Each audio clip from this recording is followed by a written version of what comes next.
রংপুরের পীরগাছা উপজেলার কল্যাণী উচ্চ বিদ্যালয়ের প্রধান শিক্ষক আমিনুল ইসলাম সরকারের পদত্যাগের দাবিতে শিক্ষার্থীদের বিক্ষোভ সমাবেশ। 18 আগস্ট রবিবার কল্যাণী উচ্চ বিদ্যালয় প্রাঙ্গণের শিক্ষার্থীরা এই বিক্ষোভ সমাবেশ করে।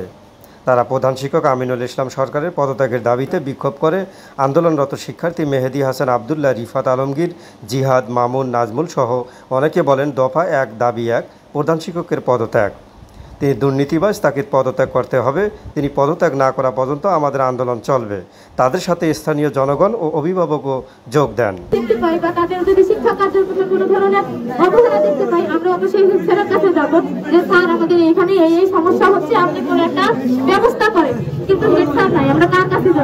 আমাদের আইসিটি নেওয়া হচ্ছে, কিন্তু এখন পর্যন্ত কোনো স্টুডেন্ট বলতে পারবে না আমাদের স্কুলে মাল্টিমিডিয়া ক্লাসরুম আছে কি নাই, প্রজেক্টর আছে কি নাই। কোনো স্টুডেন্ট বলতে পারবে না। বিজ্ঞানের স্টুডেন্টের কথা বলতেছি স্যার, বিজ্ঞানের স্টুডেন্টের ব্যবহারিক ক্লাস হয়, কিন্তু পরীক্ষার আগের দিন ছাড়া কোন স্টুডেন্টকে কোনো ব্যবহারিক ক্লাসের কোনো ইনস্ট্রুমেন্ট দেখানো হয় না। কেন হয় না? পরীক্ষার আগের দিন কেন আমাদের এগুলো গলতকরণ করতে হবে, মুখস্থ করে পরীক্ষার মধ্যে যাইতে হবে কেন? আমাদের তো এটা অধিকার আছে যে প্র্যাকটিক্যাল বিষয়গুলো আমাদেরকে প্র্যাকটিক্যালি দেখাবে, আমরা সেগুলো ভালোভাবে বুঝবো, বুঝে শুনে আমরা উন্নতি শিক্ষা। মানে আমাদের ভবিষ্যৎ, তোমাদের ভবিষ্যৎ নষ্ট মানে আমাদের ভবিষ্যৎ নষ্ট। তোমরা কথা বলিও না, কথাগুলো মনোযোগে শুনো। তোমরা যখন 10টায় আমার কাছে আসতো,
সামনে উপবিষ্ট আমার প্রাণপ্রিয় ছাত্রছাত্রীবৃন্দ, আসসালামু আলাইকুম।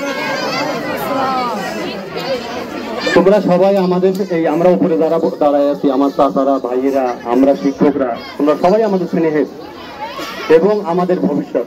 যেগুলো আমি দাদা বলতে যে তোমাদের ভবিষ্যৎ মানে আমাদের ভবিষ্যৎ, তোমাদের ভবিষ্যৎ নষ্ট মানে আমাদের ভবিষ্যৎ নষ্ট। তোমরা কথা বলিও না, কথাগুলো মনোযোগে শুনো। তোমরা যখন 10টায় আমার কাছে আসতো,